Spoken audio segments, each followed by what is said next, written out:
আসসালামু আলাইকুম। আজকে আমি তৈরি করছি ঝটপট প্রেসার কুকারে গরুর নেহারি। যেহেতু নেহারি তৈরিতে অনেক সময় লাগে, আমার হাতে সময় কম, তাই আমি তৈরি করছি প্রেসার কুকারে নেহারি। প্রথমে আমি হাড্ডিগুলোকে ভালোভাবে ধুয়ে প্রেসার কুকারে দিয়ে দিচ্ছি এবং 2 মুঠ পেঁয়াজ দিয়ে দিচ্ছি।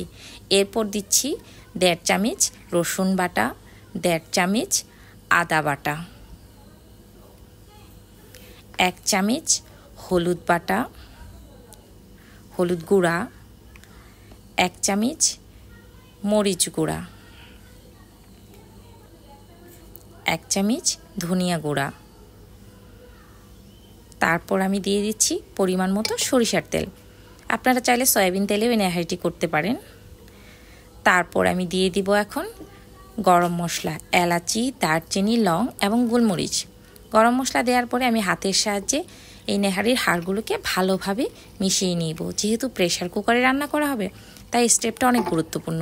খুব ভালোভাবে মশলার সাথে হাড়গুলোকে মাখিয়ে নিতে হবে, যাতে প্রত্যেকটা অংশে মশলাগুলো মিশে যায়। ভালো করে মাখানো হয়ে গেলে আমি চুলাটা মাঝারি আঁচে ধরিয়ে দিচ্ছি। মাঝারি আঁচে ধরিয়ে দেওয়ার পর কিছুক্ষণ জাল হবে।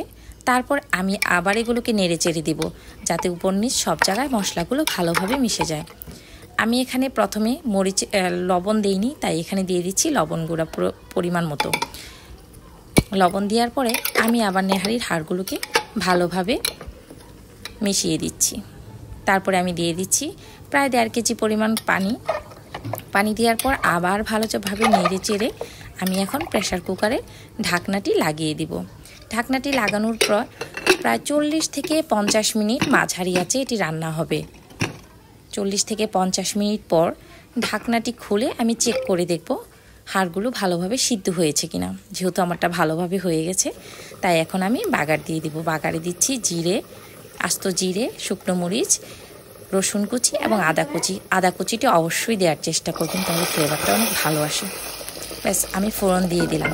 তৈরি হয়ে গেল মজাদার নেহারি। নেহারিটি চালের রুটি বা পরোটার সাথে খেতে অনেক মজা লাগে। ধন্যবাদ সবাইকে, ভালো থাকবেন।